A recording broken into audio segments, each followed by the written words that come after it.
मीरा, ओ मीरा, चल तो जल्दी से आटा गूंथ दे, मैं फटाफट रोटियां सेक दूंगी। नहीं माँ, मैं नहीं गूंथ पाऊंगी, मैंने मेहंदी लगा ली है हाथ पर।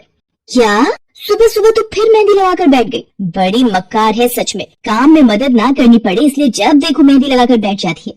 चल जल्दी से हाथ धोकर आ मेरे पास, मुझे काम पर जाने के लिए देर हो रही है। माँ बस आज कर लो ना, देखो ना मैंने कितनी मेहनत से कितना सुंदर डिजाइन बनाया है। लेकिन जैसे ही उसकी नजर मीरा के हाथों पर पड़ती है, उसका गुस्सा पल भर में गायब हो जाता है। वो मीरा से कहती है, अरे वाह मीरा, तूने तो बड़ी सुंदर मेहंदी लगाई है। हाँ माँ, वो शांति दीदी ने मुझे एक किताब दी थी कल, उसमें बड़े सुंदर सुंदर डिजाइन बने हैं, बस उसी में से देखकर लगाई है मैंने। सुंदर है ना? हाँ बहुत सुंदर है। अरे लेकिन मुझे तो ओफो, फिर लगा लिया ना तूने बातों में, पहले से ही देर हो रही है, ऊपर से तू भी मेहंदी लगाकर महारानी जैसे बैठ गई है। माँ तुम इतना परेशान क्यों होती हो? 1-2 घंटे में जब मेरी मेहंदी सूख जाएगी तो मैं घर के सारे काम कर दूंगी।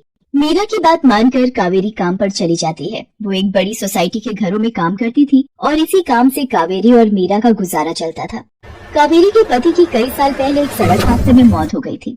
तब से कावेरी पर ही सारी जिम्मेदारी थी। मीरा भी घर के कामों में उसका पूरा हाथ बटाती थी। मीरा को मेहंदी लगाना बहुत पसंद था। उसने अपने घर के पीछे मेहंदी के कई सारे पौधे लगा रखे थे, जिनका वो बहुत ख्याल रखती थी। वो अपने हाथों से मेहंदी के पत्तों को पीसकर अपने हाथों में लगाने के लिए तैयार करती थी। फिर एक दिन, मीरा हमें इस जगह पर थोड़ी मोड़ी खेती कर लेनी चाहिए। ये मेहंदी के पौधों से कुछ कमाई थोड़ी ही हो रही है, खेती कर लेंगे तो कुछ पैसे ही बन जाएंगे। नहीं माँ, मेरे मेहंदी के पौधों को हाथ भी मत लगाना, बाजार से मेहंदी खरीदने के तो पैसे है नहीं हमारे पास, अभी नहीं तो रहने दो। ये कहते हुए मीरा की आंखों में आंसू थे। कावेरी उसके सिर पर हाथ रखते हुए कहती है, मीरा मैं जानती हूँ तुझे मेहंदी लगाना बहुत अच्छा लगता है, लेकिन बेटा अपनी हालत तो तुझे पता ही है ना, मैं कितनी मुश्किल से। माँ सब समझती हूँ मैं, जाओ कर लो जो करना है। इतना कहकर मीरा रोते हुए वहाँ से चली जाती है। कावेरी को उसके लिए बुरा लग रहा था। वो मीरा की मेहंदी के पौधों को कुछ नहीं करती।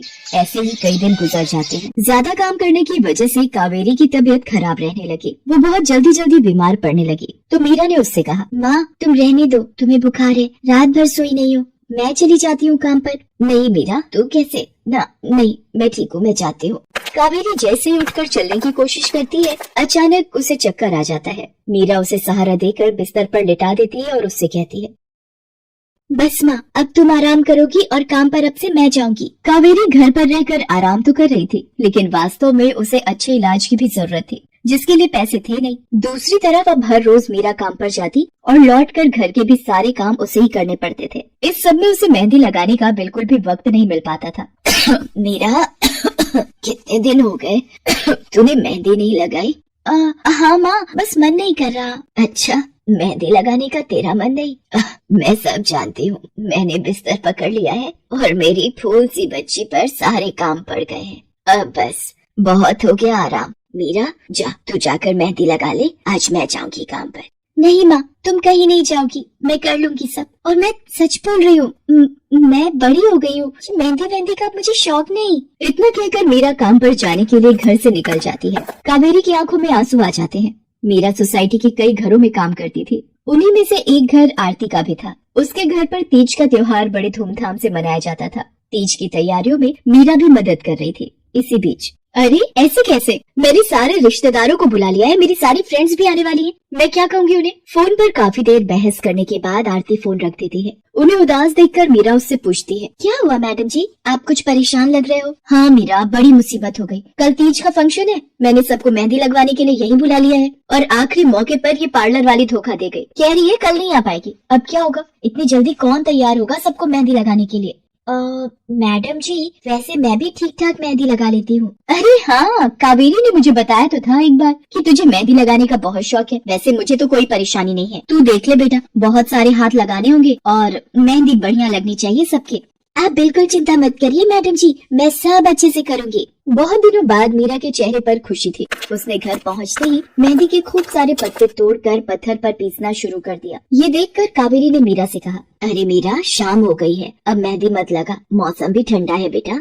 ये मेहंदी मैं अपने लिए नहीं पीस रही माँ, वो 5वें फ्लोर वाली मैडम जी है ना, कल उनके यहाँ लगानी है। अच्छा बेटा, पर ध्यान से बेटा, वो बड़े लोग हैं, कोई गलती ना हो जाए। माँ तुम बिल्कुल चिंता मत करो, मेहंदी लगाने में मुझसे कभी कोई गलती हो ही नहीं सकती। मीरा खूब सारी मेहंदी तैयार करके अगले दिन आरती के घर पहुंच जाती है। वो अपनी मेहंदी को कोन में भरने लगती है कि तभी आरती की एक फ्रेंड आरती से, आरती ये किसे बुला लिया तुमने? मैंने जिस पार्लर का नंबर दिया था तुम्हें, उससे बात नहीं हुई क्या? हुई तो थी, लेकिन उसने आखिरी वक्त पर मना कर दिया। तुम बिल्कुल चिंता मत करो, ये मीरा है, मेरी हाउसमेट है ना कावेरी, ये उसी की बेटी है, बहुत अच्छी मेहंदी लगाती है ये।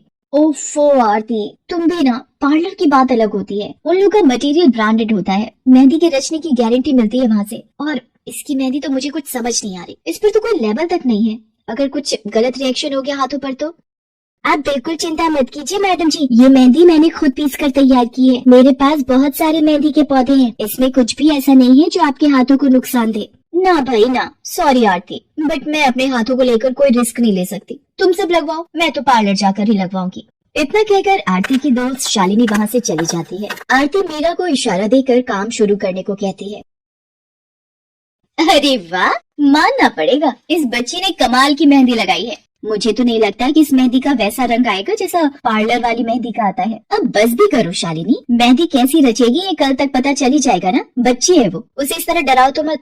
अरे मुझे क्या, मेरे हाथ कौन सा खराब होने वाले हैं, तुम ही लोग लगवाओ और तुम ही भुगतना। शालिनी गुस्से में वहाँ से चली जाती है। उसे पूरा यकीन था कि मीरा की मेहंदी रचेगी नहीं, साथ ही हाथों पर उसका गलत रिएक्शन भी हो सकता है, लेकिन जो हुआ वो इससे बिल्कुल अलग था। अगले दिन मीरा के घर पर, अरे मैडम जी आप यहाँ, आपने तो आज काम पर आने के लिए मना किया था ना, मैं इसीलिए नहीं आई। हाँ, कल तुम कितना थक गई थी, इसीलिए मैंने आने को मना किया। मैं यहाँ तुम्हें काम पर बुलाने नहीं बल्कि किसी और काम से आई हूँ, अंदर नहीं बुलाओगी? अरे माफ कीजिएगा मैडम जी, आइए अंदर आइए। आरती को देखकर कावेरी भी बिस्तर से उठकर खड़ी हो जाती है। आरती के साथ उसकी दोस्त शालिनी भी थी। मीरा उन दोनों को पानी देते हुए कहती है, ये लीजिए मैडम जी, मेहंदी तो ठीक से रची ना मैडम जी? ये तुम्हें मैं नहीं शालिनी बताएगी। फिर शालिनी अपने हाथ मीरा की तरफ बढ़ा देती है। उसके हाथों पर कई जगह छाले पड़े हुए थे। ये देखकर मीरा उससे कहती है, अरे ये क्या हुआ मैडम जी? मैंने तुमसे मेहंदी नहीं लगवाई, उल्टा तुम्हारा अपमान करती रही, उसी की सजा मिली है मुझे। मैंने सबसे महंगे वाले पार्लर में जाकर मेहंदी लगवाई। मैंने उनसे जोर देकर कहा कि मेहंदी का रंग बहुत बढ़िया आना चाहिए। इस चक्कर में उन्होंने पता नहीं क्या क्या मिला दिया मेहंदी में, और मेरे हाथों का ये हाल हो गया। और दूसरी तरफ तुम्हारी मेहंदी, जिसने भी लगवाई उसके हाथों की रंगत ही अलग है। देखो आरती के हाथ देखो जरा।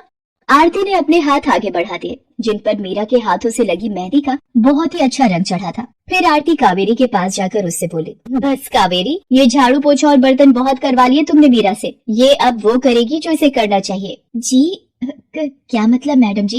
ये अब मेहंदी लगाएगी सबके हाथों पर। हमारी एक दोस्त का अपना ब्यूटी पार्लर है, उसे मीरा का काम और उसकी मेहंदी की क्वालिटी बहुत अच्छी लगी। वो मीरा को अपने यहाँ काम देना चाहती है, अच्छे पैसे भी देगी वो मीरा को, और तो और वहाँ रहकर मीरा पार्लर के दूसरे काम भी सीख पाएगी।